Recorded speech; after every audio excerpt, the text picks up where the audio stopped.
I'm just thinking that this speak that back in the 60s and 70s, yeah, if you lived in a decent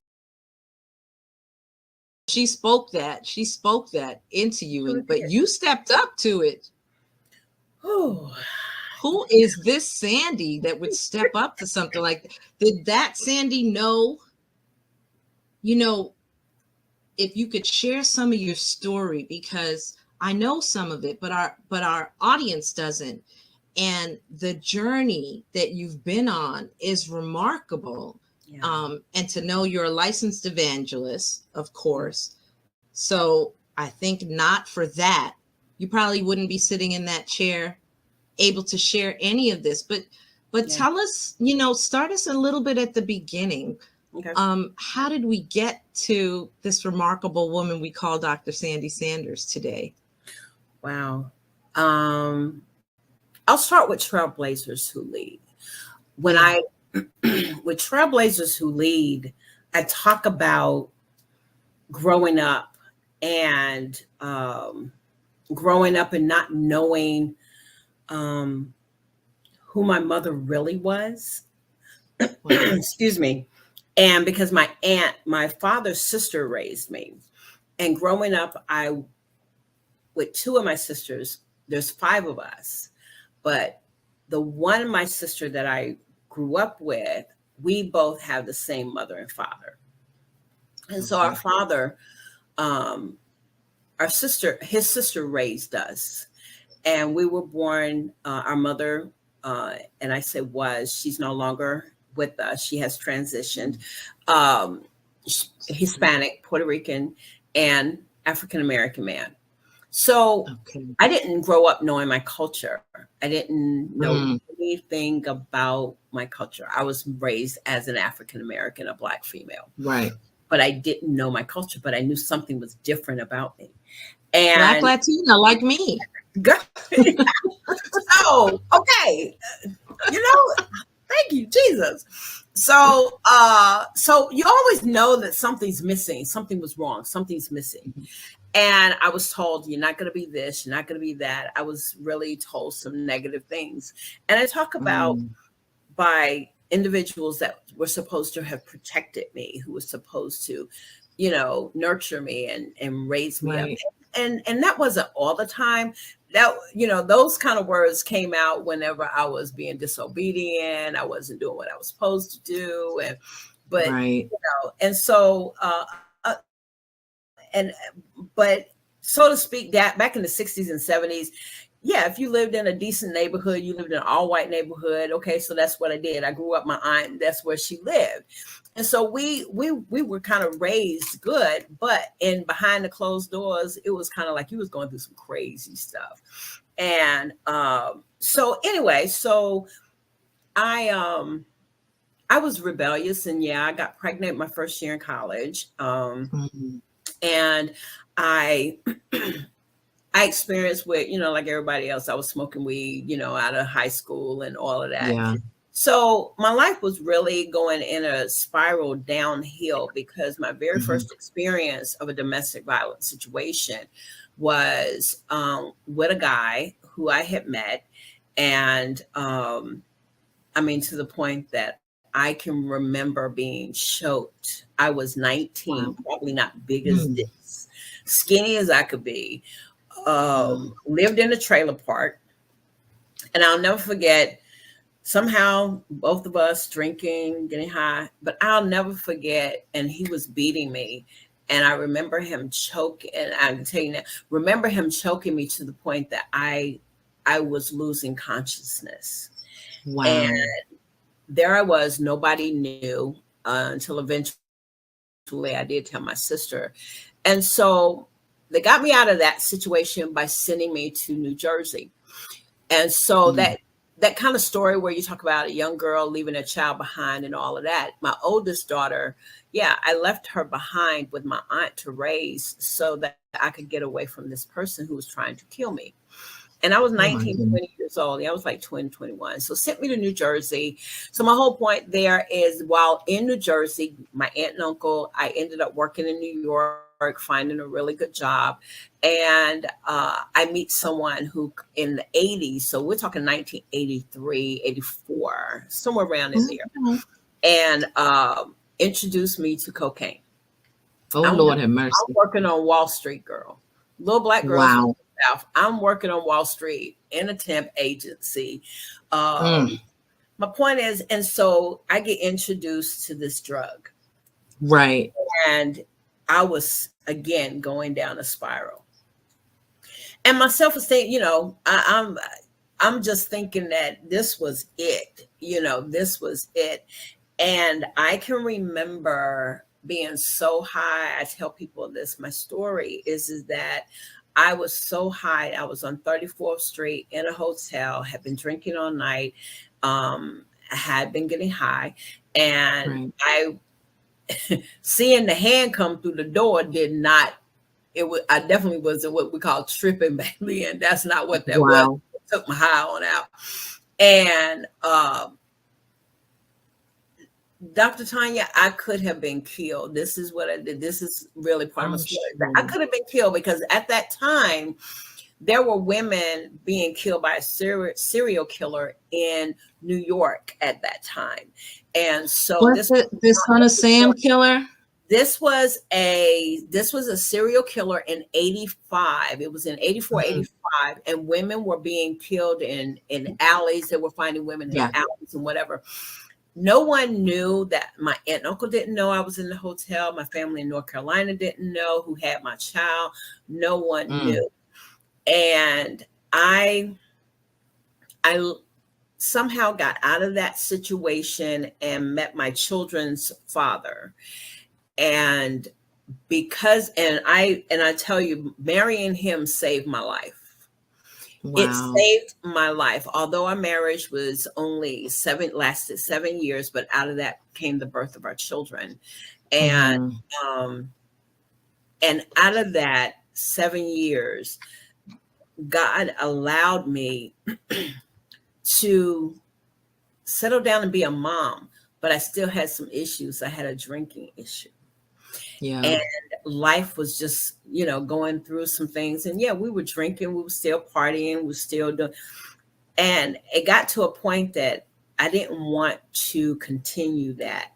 And we ended up going separate ways. And so obviously I became a single mom and stayed a single mother for 15 years before I remarried again. Wow. And a wonderful husband that I'm with now for 13, 14 years. Awesome. But my whole point is that I went through years of drinking the pain away. Even though I got out of the domestic violence situation, even though I got out of all of that, I still was dealing with, I'm not good enough. You're not going to amount to anything. All of those, I would start something and then I wouldn't finish it. Right. So I went in the ups and downs, the roller. A lot of highs and lows. Yeah.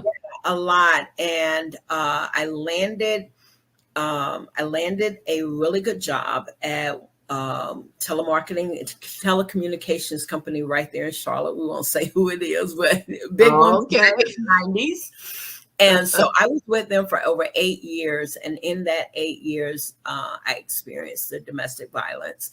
But then after I came out of that,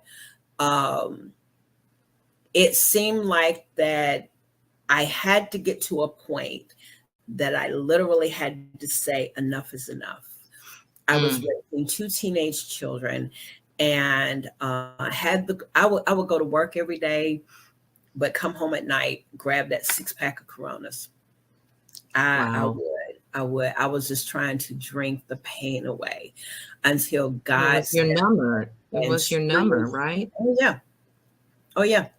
And so I thank God for his deliverance. I thank God for having a spiritual mom, a person in my life, a woman in my life that really, she was an older woman in her 80s, and she taught me how to pray. And she said, girl, I'm going to get you. And she would talk to me about things. Her husband, she was a widow, and only man she'd ever been with, only man she'd ever married. But he passed away and left her passed away with her being a widow at a very early age. Oh, And okay. she began to share with me uh, things that she knew I was experiencing as a woman. And Mm-hmm. so I learned how to be chastened in Mm. my 30s. And then lo and behold, my mother, the birth mother, finds my sister and I. Oh, wow. Wow. I get a So call. Yeah, that's a whole nother, that's and that takes us incredible. into the next chapter. Yes, because I mean, your roller coaster ride is insane. You start to level out a little bit, Yeah, and then here this comes. My yeah, goodness yeah, gracious. yeah. So we find out that my birth mother is alive, Mm. and she was really right under my nose. We were right under each other's nose for probably about 10 years. I lived in New Wow. Jersey for like 15 years, and there she was in Brentwood, Long Island, and I That's met her. crazy. 20 Mhm. minutes from my house. I know. That's so Yeah. crazy. And so yeah, I find my mother finds me. I have 2 years with her, and in between all that, God just did some things, and I had to then learn how to find myself. Hmm. Who am I? Where did I come from? And just all of those things. But I Sandy, share, yeah. I want to ask you real quick.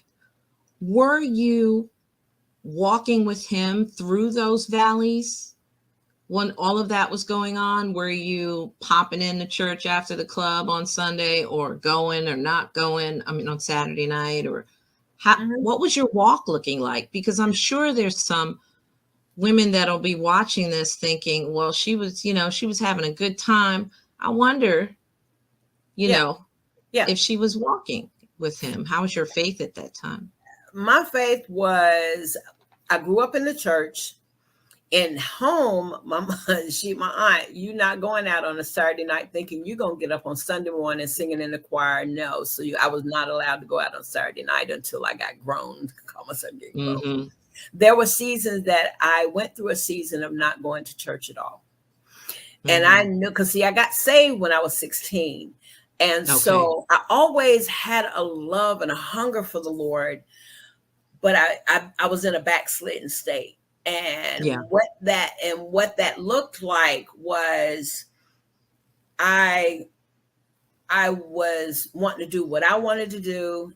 And because I was going through the drinking period and the getting Hmm. high period, I would wake up in the morning on Sunday mornings, and I would have a hangover, or I wouldn't be prepared to go to church. Then Right. there was, let's say, get through all of that. Even when my first husband and I were going through, and we went our separate ways, that was when found a home church. I was in New Jersey, sang on the choir. My children were being raised in the church. So I went through that season, but I was Yeah. still dealing with, my husband walked out on me. I'm having to raise the babies. Would I pick up, would I, and, Yeah. and, and then, and then I would, it's not like I was going through this drinking period every day until I got to a place that I was low in money. Yeah. Bills were piling up. Um, yeah, The pressure of it all. the pressure. Yeah.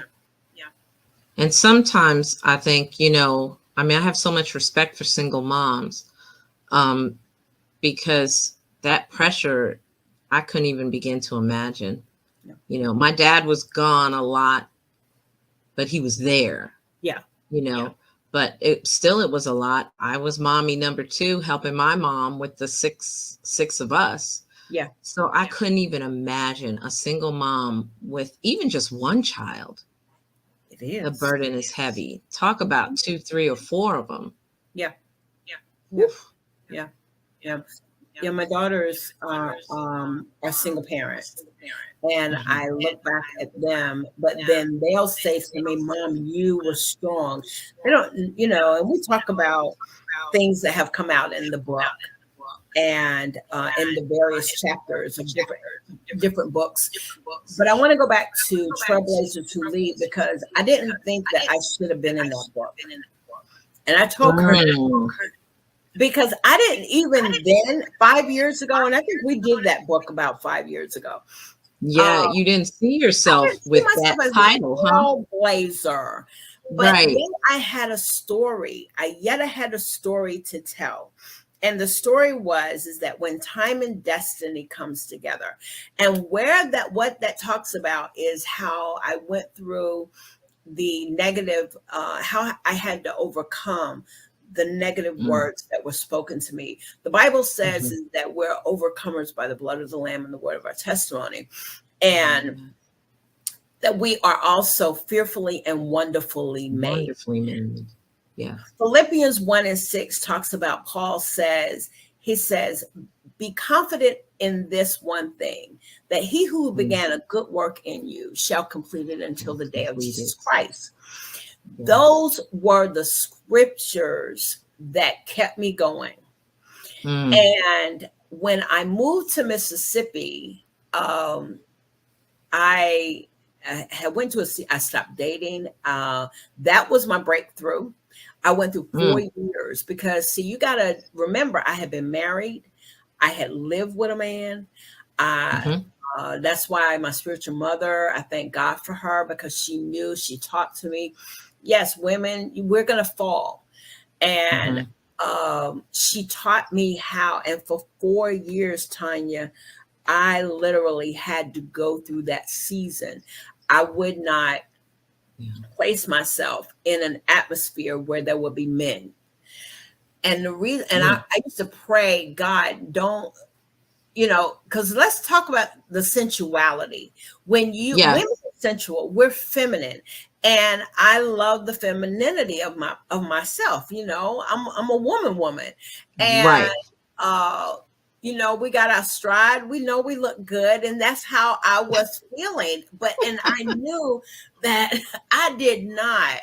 And I'm not saying it in a prideful way, but No, it's a if we reality. don't feel, and so there was another side of me that where I had the low self-esteem, there was the other side of me. Let me dress up, let me put my clothes on, and let me put my The makeup flesh, on. the Okay, flesh. the flesh, girl. Yes. Yes, absolutely. Yes. The And I flesh was like praying, red and I bottoms. said, God, please don't let that man, Lord, don't let me be in an atmosphere where the man will see easy on my forehead, or that he could easily talk to me and he would just say my name a certain kind of way. And next thing you know, we in bed. You know, Right. we're gonna have a real talk. Let's keep it real. We're gonna have some real talk. Absolutely. I was just having this conversation. Yes, ma'am.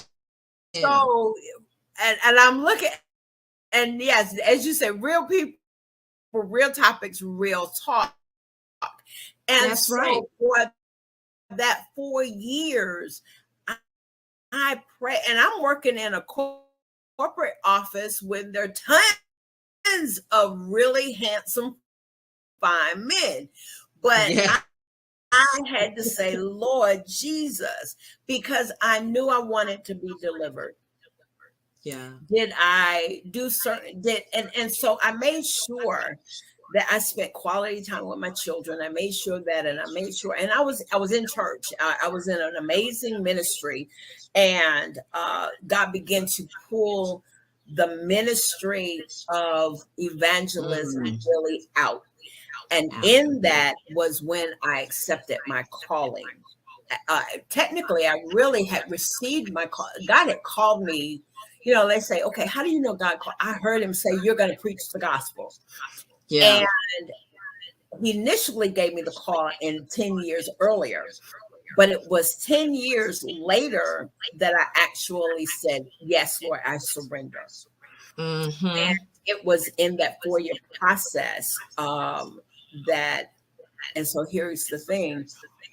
in that time period. And so God began to allow me, once that period went through, God began to allow me to be able to, and I said, be in the presence, be able to go to dinner, and I would feel comfortable, and to be able to go to dinner with a man and know, okay.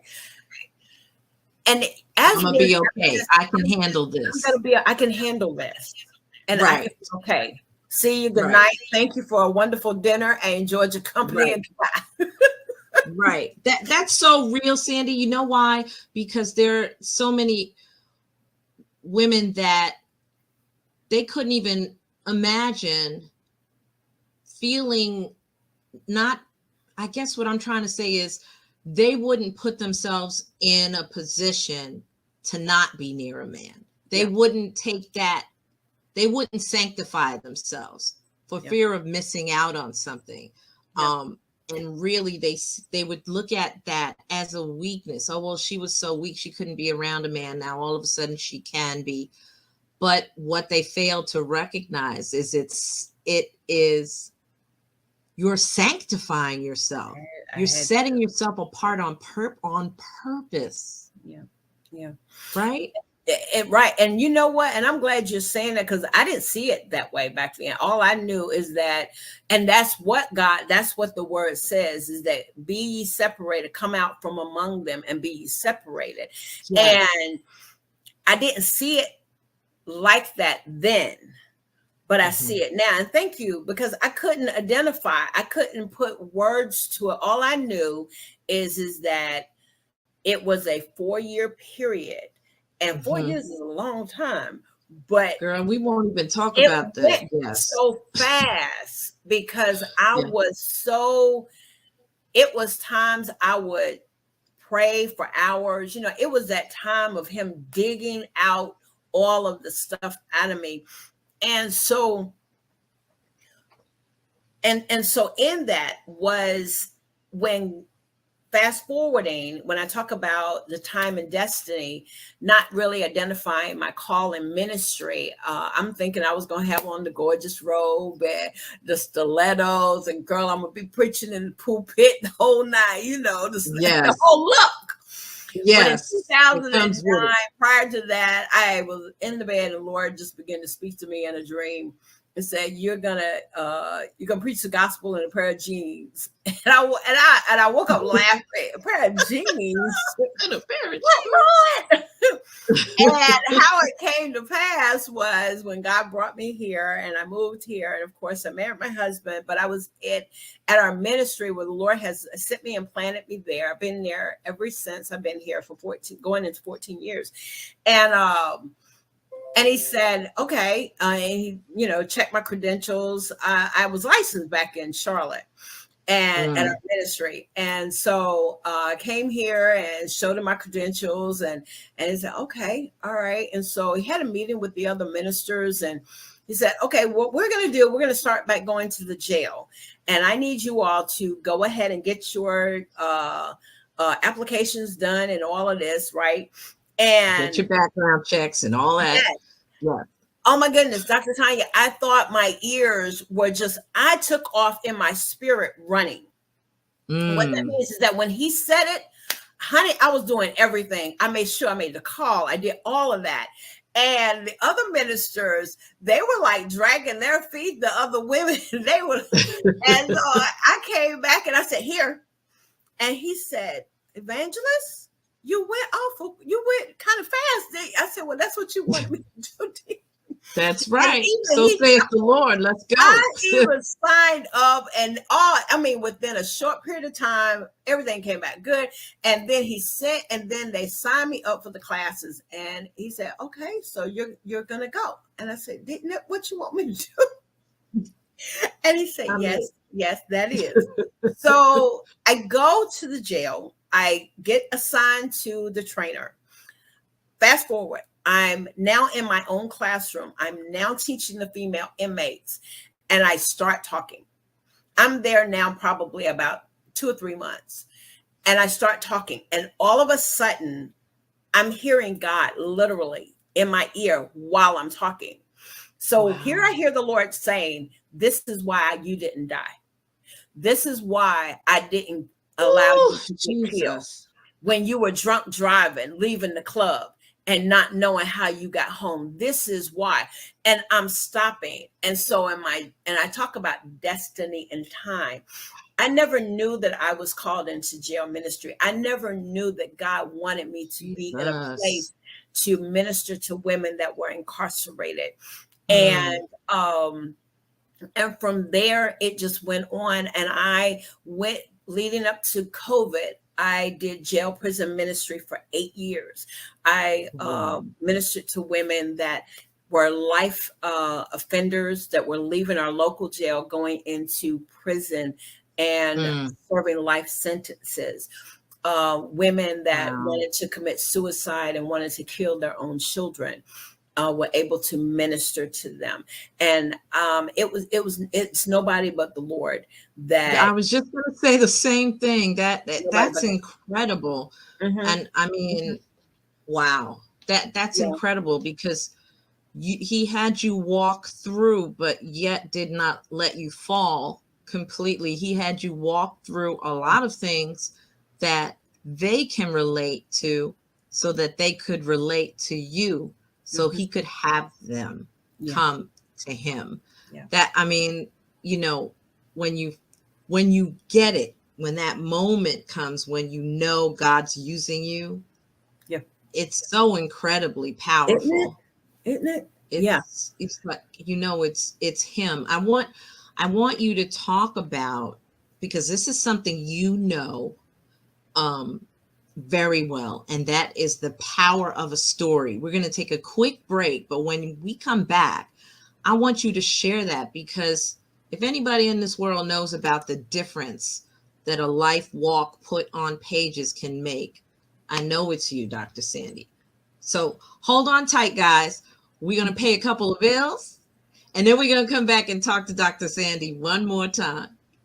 If you're interested in being a guest, there are just a few spots left for the season. So go to bit.ly ANS guest requests.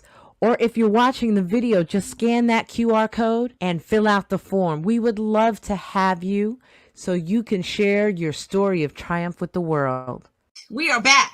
Now, that was so inspirational. The story that you shared about your journey and how God worked it out, that he had put you right in front of the people he wanted to put you in front of. I want you to finish that, because I have a feeling there was a piece that was left before we went on break. And then I want to talk about the stories and what you've been Yes. able to do for authors. Yes, thank you. So what happened is that I began to share with them. I began to share with them is that I could be sitting right where you are.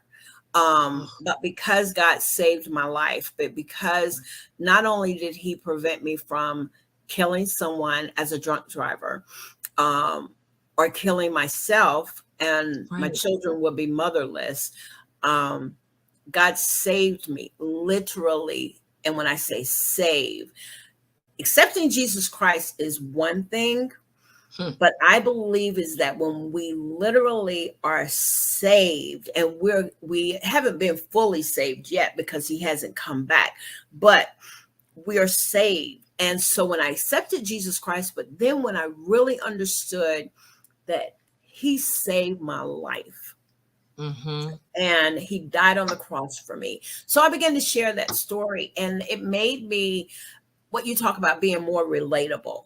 Yeah. I didn't feel like I had to hold back, because women that are incarcerated, there's a term that they can tell if you green or not. They can tell whether or not you for real. And Yeah. I don't know any other way, Dr. Tanya. I don't. I wore the mask for too long, for too many years. Mm. And when God freed me for just to be who I am, and that I am enough. And of course, I had to work on that as well, because I went through, just like, some women and many women who feel like that they don't measure up, that so I had to go through that. But when I discovered and find that this is what God has called me to do, and Yeah. that is to open up an avenue for people to share their stories, being an author, and then God then opens up my spirit, because it's something happens when I turn the camera on and I press the button and I see it, and I do what I do and I say what I say. Um, it's all Very about well. them. It's all about them. It's all about y'all. Yes. And I'm just, I feel so privileged that the Yeah. Lord has trusted our platform and people, the authors, and you and you've prayed with me, and that's a whole nother conversation. You all, we Oh had a yeah. storm, we had a hurricane here and the whole nine, and this great woman of God, I'll never forget that Saturday morning, helped me and my family get through much. And we didn't even know each other physically, We didn't really physically time. face to face. But That's I why heard I you hold you doing, so dear. exactly, and you were doing a Rise and Shine. You were doing Facebook Lives, Rise and Shine, and that episode that day caused me to really be in a place where I really truly needed your prayers. So yeah, Amen. I love doing what I do. It is, Yeah, and you do it so well, and it's funny because those of us that found ourselves doing this, right? Whether it was, we just started to have a little thing, we'd send out messages and then it turned into this. We have that same feeling, that humble thankfulness yeah, for God to allow people to open up and share with us. I think one of the biggest things is something that you and I hear all the time from the people that we follow, and that your story is not for you. that's right. Your story is for someone else. Mm-hmm. And call it unrighteous, call it indignant for you to keep it to yourself. That's right. Because there's someone sitting out there that needs to know that I might have been a Tanya or I might have been a Sandy, but guess what? I can be and I will be better because I've seen that they can do it. Yeah. And so I know God, He's not done with me yet, right? Philippians, He's not done. He will complete His work. Absolutely. And for the Sandys that are out there, to remind us that we have value. And that's only because you struggled with recognizing your own value, that you're able to talk to people. Isn't that ironic? You're able to talk to people now about that. Yeah. Yeah, it is. It really truly is. As you were talking, I want to say to the women that are listening is that it didn't happen overnight. No. When 2021 happened, right after COVID, and you mentioned about the awards, and the awards began to come. We began to, our platform became quite popular. Humbly saying that, but Tanya, I didn't know where to go from there. Right. We came out of that, and I did not know where to go. Meeting amazing people, God was blessing us. And the other thing is that our platform is my first fruit to the Lord. And I made a commitment to God. I said, Lord, as long as I know that I didn't know how to get my book out. I didn't know how to put the book out. And so I was already doing the Coffee Conversations with Sandy platform with my spiritual daughter and my best friend. And we were just doing a round table kind of conversation. Right. I was still we really didn't know what we were doing, but I did I can anyway. so relate to that. And we didn't know what we were doing. And there was some mornings, some days, and we would do early morning. It was an early morning, 9 o'clock. And I would get up on a Saturday morning and we would go to, my spiritual daughter is a chiropractor. And she had her own office, her own practice. And she would say, well, why don't you come on over to the office? And I would get up on Saturday mornings, just like as if I'm going to work. We would get dressed. Alexa and I, we would get dressed and we would go over to the office. And she was, and my spiritual daughter is a mother of 4 boys. And that's the part, one of the babies, the other baby, she would bring the baby in with. But I was like, you need to do what you need to do. You open up your office to your spiritual mom. I'm so indebted to you. And so we walk it through together. But where I'm going with this is that I say, don't despise the small beginnings, because you just never know who's watching you. And so what happened is that I didn't know what to do. After the awards started coming, the opportunities, everyone wanted to be on the show. Right. And then I was like, God, please don't allow me to get to a place that you are not getting the glory. Amen. And so I kind of stepped back for a minute. I started really not doing it as I was still doing it, but I was doing replays, or I may do it once a week or whatever. Still doing it once a week. But here's my point. When I did that, I had to realize I can't be like everybody else. Everyone has their own gift. They have their own talent. They can, but I know that I want you to have the most amazing experience sharing your story. Yes. Because the whole idea, the whole thing, the whole purpose, if you will, is that you share your story so that someone else will know that they don't have to feel alone, that if that happened to her or that happened to him, then I know that there's nothing wrong with me. One of the things that's never going to amount to anything. And then after I started interviewing people, I found out that other women, their mothers, ironically, had told them the same, not a whole bunch of women, but I interviewed women who they said, oh yeah, my mother told me I wasn't going to amount to anything. And I said to myself, I wasn't the only one. No, and that's the critical piece. I'm so glad you send that out as a message. I'm leaning all in, girl. We're having a conversation. Yes. You're not the only one. And somebody's going to be leaning in on the other side of this going, that's incredible.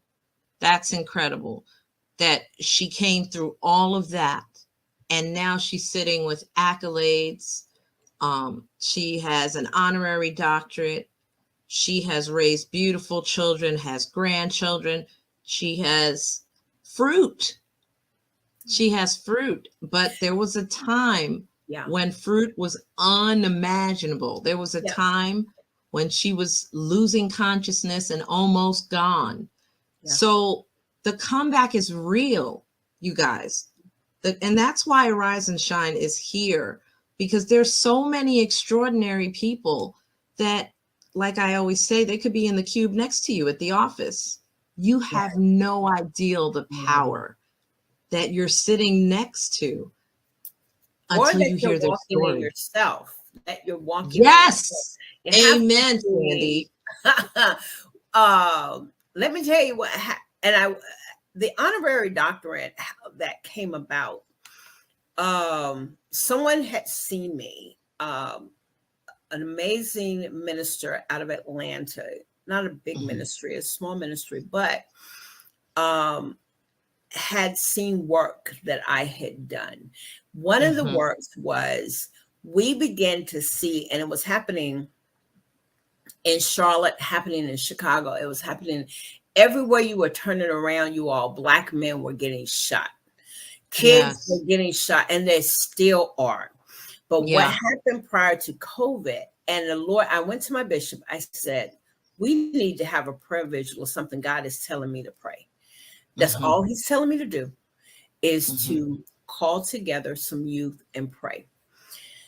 He said, sure, go ahead. And so I do this. I put the announcement. I called another pastor. I was just weeping on the phone. I was just crying. I couldn't even get the vision out. And then eventually I had to stop and say, okay, God, give me control, that I can explain it to someone that they would. So anyway, to fast forward, we got the word out, and we had parents bringing kids to a park here in Mississippi, here in Biloxi in Mississippi. A Saturday morning, we got the word out, and they came just to pray. Grandmothers walking the grounds. We were just praying. Wow. And at the very end, I had a 14-year-old young man. I think it was around 14, 15. He walked up to me and he said, Miss Sandy, thank you for doing this. Girl, I was done. I know. Said, thank you for when a child will say, thank you for praying. See, we can't take it for granted that young people that go to church, okay, yeah, they dancing. Some of them are dancing and shouting, and then some of them are sitting quiet. And they're doing two things. They're watching us, and they're seeing, are we taking time for them? Now, youth ministry is not my gifting. It's not my area of gifting and anointing. But when I get around young people, and so for that young man to me, so that's what happened. We were doing that. We do a domestic violence walk just prior to COVID every year. And last year, year before last, we did a proclamation of a young girl that her mother goes to my church. She's a dear friend of mine, domestic violence situation. And to bring some healing to her mother, we named it the Gabby Reed Day. Gabby was burnt. She was doused with gasoline. She was getting ready to go to the military, and I'm about to cry because I never got to know her, but I knew of her story. And her mother was a church member of mine, and I knew her mother was still walking in pain. And Lord dropped that in my spirit to do that, to bring some honor. We didn't want her life to be known by her situation or her circumstance, but was a high school honor student, but got caught up with the wrong kind of guy. And he's serving time now. And so that's how the honorary doctorate came about, is that we do a domestic violence walk called Love Doesn't Hurt. I think that's what. And then our prayer vigil. And so I'm before the Lord now, asking God to, let me know what is our next community effort. So we'll know where that is, because the school is Eladon School of Solutions out of Apple Valley, California. It is the same. Dr. Shirley Caesar, I'm in her class. Her and I are in the same doctoral class from this particular school. And we had to do ours virtually. They still had not released the year I got mine. And I held on to it for a while because I was saying, okay, I haven't earned like the college degrees and all of that. But I had, and God released me from that. And so I'm still walking through, but yes, Dr. Sandy. It's for the people. But yes, stories, anthologies, visionary authors. You're one yourself. You did a visionary. You're a visionary. I did. Arise and shine. I did. It was such an amazing experience. Thank you so much. You were a supporter through the whole thing, and I appreciate you for that. Absolutely. And I'll be sure to let everybody know, you can go to TanyaBlackwood.com and get your copy. It's a copy. But it's an extraordinary experience. It was for me, because in all the other works that I'd been in, I was one of the co-authors. So I was one of the stories. But this time I did do a story. I did write, but I also was the mother to the other stories that came in. And that's honestly how I felt. for God to position me in a place to receive Yeah. his glory, really, because every story was to glorify him. That I just considered it such an honor. And the relationships that I have with all of the authors is something, even in the other anthologies I've participated with, we have lifetime friends Lifetime because friends. of these anthologies that we've participated in. Yes. But yes, your story is everything. And it may not seem that way to you. I tell you all that. I think both Dr. Sandy and I would agree that there are times, you don't feel like a great story. No. At all. But even your lowest points are great story points because somebody else can share that valley with you and realize they're going to get out of it. They can get out of it. And they can get out of it. We do an annual, I do a quarterly book tour. And I don't know if you were going there, but I was just I want you to talk about it. Yes. Okay. I do. I think it was 2 years ago. I started it, but I didn't quite. You kind of go through your growing pains, and so we did our first one, and we had a whole lot of people on. And it was like a Christmas thing, and the whole. So then, as we went on, I said, you know what? I want to bring them on, shine the spotlight on them, and the whole idea is to people sell books, and so that's one of the things that we can say that we've had people to literally buy books from the authors when they're on tour. It'll be people on the inside. Where can I get the book? I'm going there now. I'm buying it right now. And then they'll say, oh yeah, there it is. But in this particular, so I was like, God, I know that you want me to do this. So here's something I wrote down with doing this one. And we did it back in June. And I wrote, I have a story. And I began to write, what is your story? What has been your greatest achievement? What was that one thing you've written about and you lived through it to tell it? We all have a story. What is your story? And I began to also write, you said is that our story is not for us. It's not, our story is for someone else. But I also got a revelation of something is that every story has a story. Girl, I'm still trying to unwrap it. That's layers. That is layers. And when the Spirit of the Lord gave me that and I wrote it down, I said, whoa, that's good, Lord. You know what that is? Has a story. That's called legacy. Dr. Sandy. Come on here now. That's called legacy. That's called legacy. The story of a story you're building legacy. So yeah, that's powerful. That's powerful. Well, God has, I'm telling you, this tour that we're on, we're on the brink, we're in the last week of it. The group that will be coming on this coming Saturday will be coming